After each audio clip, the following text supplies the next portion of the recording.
Juzi nikasikia tumechoma magari ya Esther ya mbunge wa Iramba.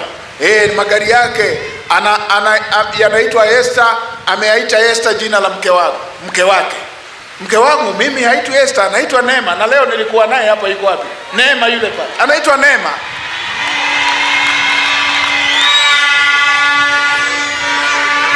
Mke wangu haitwi Esther, anaitwa Neema. Anasema basi kama sio la mke wake litakuwa la mama yake.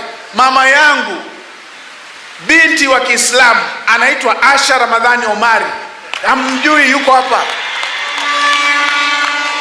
Kabadilika lini kawa Esther?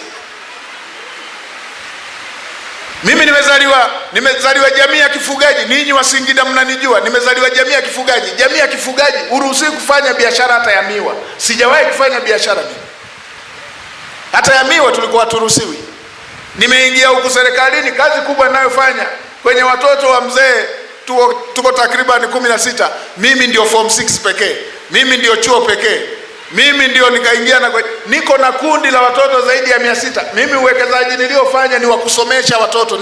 Nimeshazidi 500 watoto ninaosomesha. Sina biashara hata ya noa. Mimi sina biashara hata ya noa. Nimewekeza kwenye huduma ya watu, na ninyi mnajua. Mimi nimewekeza na nimekuwa na akilio kwamba kama nilikuwa nalalia gozi, nimetoka nina godoro. Kama nilikuwa nalala kwenye nyumba inavuja, maji yanadondokea kwenye masikio, nikishakuwa na nyumba moja si inatosha? Kwani makaburi utajengewa mangapi?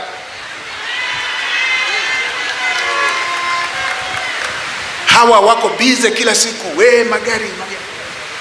Na Watanzania wakishaambiwa hili ni hili, mnahama na kwenye undugu tuliokuwa nao. Mengine fanyeni utafiti mwenyewe, fanyeni utafiti wenyewe. Moja ninalowaambia vijana wa Kitanzania, Mungu ametupa nchi nzuri inaitwa Tanzania, na Tanzania hii si mali ya mtu mmoja, ni mali ya Watanzania. Ilindeni. Haumkomoi mtu kwa kuiwasha moto Tanzania, ni wewe mwenyewe, ni nchi yako Mtanzania.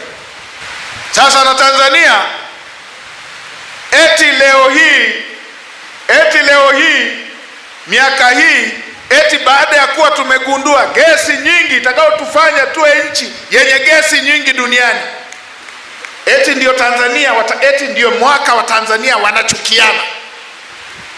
Eti katika miaka ambapo nchi yetu imegundua madini adhimu, critical minerals, rare minerals, eti katika miaka ambayo Tanzania imekuwa nchi chache miongoni mwa nchi chache zenye madini yasiyopatikana duniani, eti ndio Watanzania wanachukiana.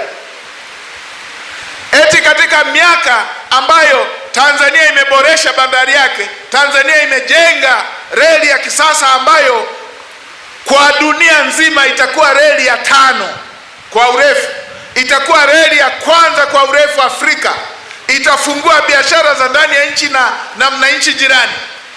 Katika mwaka ambao sekta ya utalii inakuwa, eti ndio Watanzania wamejifunza kuchukiana. Twendeni tuamke. Mimi nawaambieni kwa mifano nilionayo waliowahi kufanyiwa nchi zenye rasilimali za kipekee, ina sifa zote za kwamba kuna watu wanatolea macho rasilimali zenu.